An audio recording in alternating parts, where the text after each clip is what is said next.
প্রিয় দেশবাসী, আপনারা জানেন জুলাই আন্দোলনের বর্তমানে যে অবস্থায় আছে বাংলাদেশ ছাত্র সমাজ এবং বর্তমান জুলাই আন্দোলনের যে যারা ফ্রন্ট সারির ফাইটার তাদেরকে যে ধরনের অবমাননা অবমূল্যায়ন করা হচ্ছে সেজন্য আমরা বাংলাদেশ রিপাবলিক পার্টির পক্ষ থেকে আজকে একটি প্রতীকী মিছিল করেছি। আপনারা জানেন যে জুলাই ছাত্র জনতার গণ অভ্যুত্থানে বাংলাদেশ রিপাবলিক পার্টি সেই বিশ্বাস, সেই ইতিহাস, সেই ঐতিহ্য ধারণ করে আজকে বাংলাদেশ রিপাবলিক পার্টি গঠিত হয়েছে।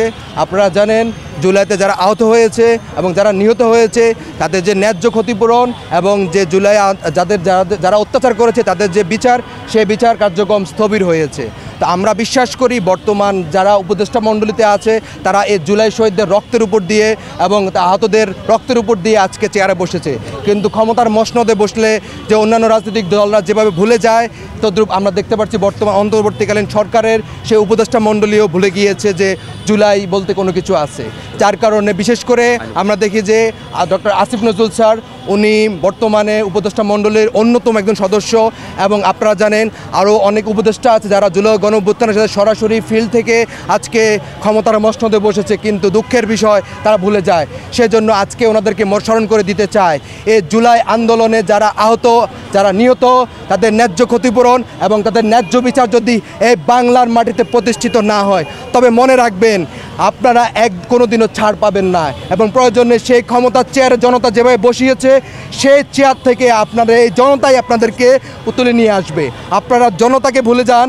আপনারা সবসময় মনে করেন জনতার রক্তের উপর দিয়ে, জনতার ত্যাগ তিতিক্ষার উপর দিয়ে আজকে আপনারা ক্ষমতার মসনদে যান, কিন্তু আপনাদেরকে আমরা স্মরণ করে দিতে চাই যে এই জনতাই হলো বাংলাদেশের গণতন্ত্রের মূল শক্তি।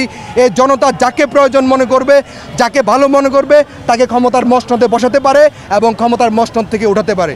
সেজন্য আমরা বলে দিতে চাই যে বর্তমান অন্তর্বর্তীকালীন সরকারকে, ডক্টর ইউনূস স্যারকে এবং তার উপদেষ্টা মণ্ডলী সম্পূর্ণ ব্যর্থ হতে যাচ্ছে।